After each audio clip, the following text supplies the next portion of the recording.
আসসালামু আলাইকুম সবাইকে। আশা করি সবাই অনেক ভালো আছো।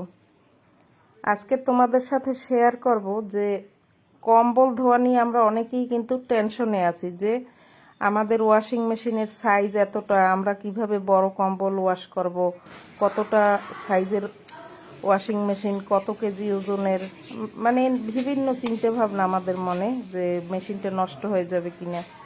আজকের আমি তোমাদেরকে সব বিস্তারিত বলবো, যদি ভিডিওটি জুড়ে থাকো। আমার এই ওয়াশিং মেশিনটি হচ্ছে সিঙ্গার কোম্পানির টপ লোডার ওয়াশিং মেশিন, আর এটি হচ্ছে 9 কেজি ধারণ ক্ষমতার একটি ওয়াশিং মেশিন। এখানে আমি বড় একদম ডাবল সাইজের যে কম্বল, সেই কম্বলগুলো ওয়াশ করে দেখাবো। দেখো, প্রথমেই আমি পাওয়ার বাটন অন করে দিলাম, মানে বিদ্যুৎ সংযোগটা দিয়ে দিলাম। এখন এটা হচ্ছে পাওয়ার বাটন প্রেস করলে অন হয়ে যাবে। এরপর কিন্তু এর ভিতরে বিভিন্ন ফাংশন আছে, quick wash, gentle, big object, standard. তবে আমাদের এখানে তো ভারী কম্বল, যেহেতু এখানে বিগ অবজেক্ট সিলেক্ট করতে হবে। বিগ অবজেক্টে না দিলে এটি লোড নিতে পারবে না, এজন্য বিগ অবজেক্টে আমি এটি প্রেস করব। দেখো, যারা কখনো ওয়াশিং মেশিনে কম্বল ধোওনি, ভয় পাচ্ছ, তাদের জন্য আমার এই ভিডিও। এবার ওয়াটার লেভেলটা কিন্তু হাই দিতে হবে। লো ওয়াটার লেভেল দিলে কিন্তু ওয়াশিং মেশিনে ভালো পরিষ্কার হবে না কম্বল। এজন্য দিতে হবে একদম হাই পাওয়ার, পানির যে একদম হাই লেভেল সেট করে আমি প্লে করে দিলাম। এখন পানি নিয়ে নিচ্ছে।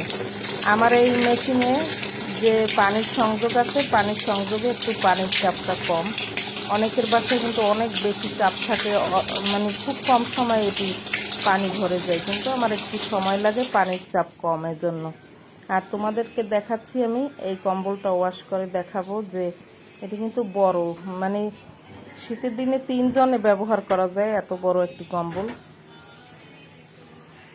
এই কম্বলটি এই 9 কেজি ওয়েটের যে ওয়াশিং মেশিন, এটিতেই ওয়াশ করা যাবে।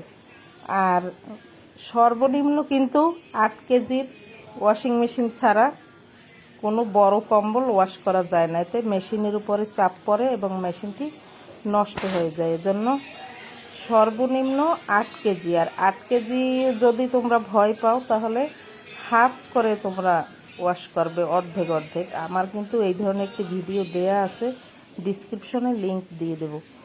আর কি দিয়ে ওয়াশ করলে কম্বলটি ভালো থাকবে, দেখো, এই ধরনের বাজারে লিকুইড ডিটারজেন্ট পাওয়া যায় অথবা শ্যাম্পু।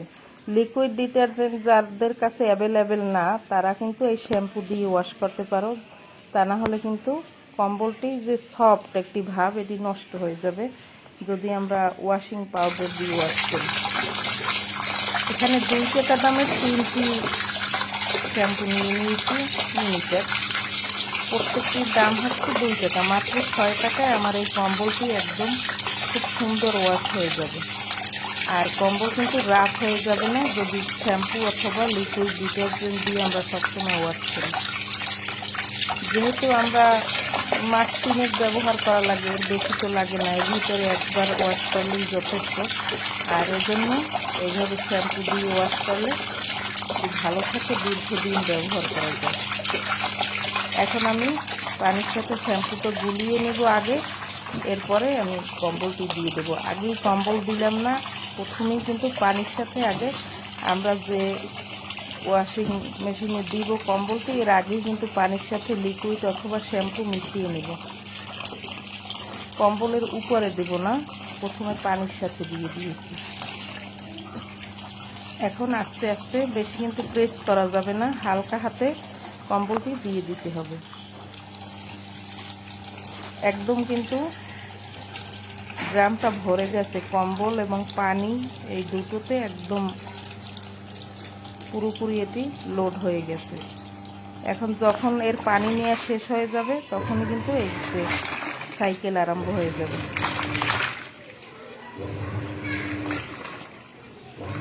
ডানে একবার, বামে একবার, ডানে একবার, বামে একবার, এভাবে ওয়াশ হবে। আর আমি যে ওয়াশিং মেশিনটা ব্যবহার করছি। দীর্ঘদিন ব্যবহার করার পরে তোমাদের সাথে শেয়ার করলাম যে আসলেই হয় কিনা, অভিজ্ঞতা থেকে বলছি কোনো সমস্যা হবে না। 9 কেজি বা 8 কেজি মেশিনে কিন্তু বড় কম্বল ওয়াশ করা যায়, ঠিক এই প্রসেস যদি ফলো করো। দেখো পানি কিন্তু আরও দরকার, আরও পানি নিয়ে নিচ্ছে। ওর যখন পানি দরকার নিয়ে নেবে, সম্পূর্ণ অটোমেটিক। যেহেতু আমি শুধু কম্বল আর ডিটারজেন্ট দিয়েই ঢাকনাটা লাগিয়ে দিলেই শেষ। ওর হিসেব মতো ধুয়ে একদম শেষ পর্যন্ত শুকিয়ে এরপরে এর একটি অ্যালার্ম আছে, অ্যালার্মটা বাজলেই বোঝা যাবে যে আমার একদম ধোয়া শুকানো অলমোস্ট ডান। আমি যেহেতু তোমাদের কাছে ভিডিও করছি এজন্য ঢাকনাটা খুলে দেখাচ্ছি, কিন্তু এরপর যখন স্পিন বা রিন্স হবে তখন কিন্তু ঢাকনা খোলা যাবে না, ঢাকনাটি বন্ধ করেই রাখতে হবে। এভাবে 3 বার পানি নেবে, 3 বার ওয়াশ করবে। প্রথম একবার ওয়াশ করা শেষ, এরপর আবার কিন্তু এই দ্বিতীয়বার ওয়াশ হচ্ছে। ওয়াশ করার পরে পানিতে সম্পূর্ণ ফেলে দিয়ে আবার কিন্তু পানি নিয়ে নিয়েছে। এখন আবার ওয়াশ হচ্ছে, আবার শুকাচ্ছে।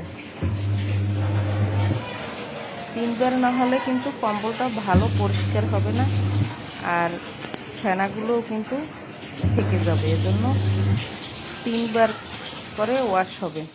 এখন আবার এই তৃতীয়বার দেখো একেবারে চিপে সব পানি ফেলে এরপরে আবার কিন্তু পানি নিচ্ছে। এই হচ্ছে ফাইনাল ওয়াশ।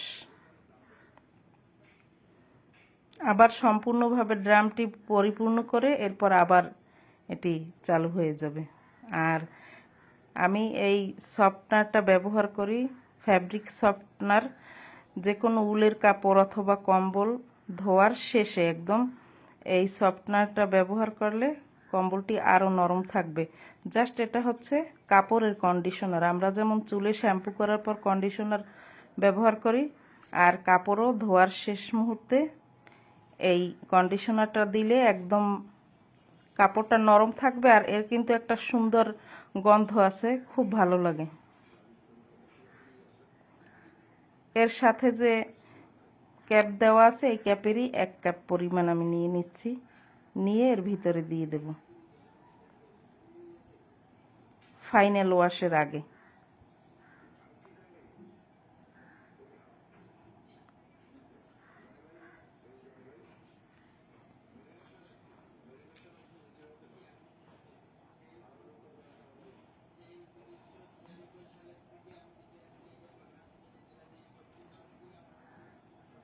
এখন আমি আবার ঢাকনাটা লাগিয়ে দিচ্ছি, একদম সম্পূর্ণ ধুয়ে শুকিয়ে একদম রেডি। দেখো 1 ঘন্টা 4 মিনিট সময় লেগেছে আমার এই কম্বলটি ওয়াশ করতে। একদম কিন্তু গায়ে কোনো পানি নেই, শুধু একটুখানি রোদে শুকিয়ে নিলেই হবে। রোদের যাদের ব্যবস্থা নেই তারা ব্যালকনিতে অথবা কোনো একটা রশিতে ঘন্টা 2 টানিয়ে রাখলেই কিন্তু একদম শুকিয়ে যাবে, ব্যবহারের উপযোগী। তবে যে কোনো কাপড় কিন্তু রোদে শুকানো ভালো, রোদে শুকালে কাপড়টি ভালো থাকে এবং জীবাণুমুক্ত থাকে। আমার যেহেতু রোদের ব্যবস্থা আছে এজন্য আমি রোদে দিয়ে দিলাম জাস্ট 2 ঘন্টার জন্য। 2 ঘন্টা পর নিয়ে এসে ব্যবহার করার একদম উপযোগী। আশা করি তোমাদের ভিডিওটি ভালো লেগেছে, আর ভালো লাগলে লাইক, কমেন্ট, শেয়ার আর সাবস্ক্রাইব করে পাশে থাকার অনুরোধ রইল। সবাই ভালো থাকো। আজকের মতো বিদায় নিলাম। আল্লাহ হাফিজ।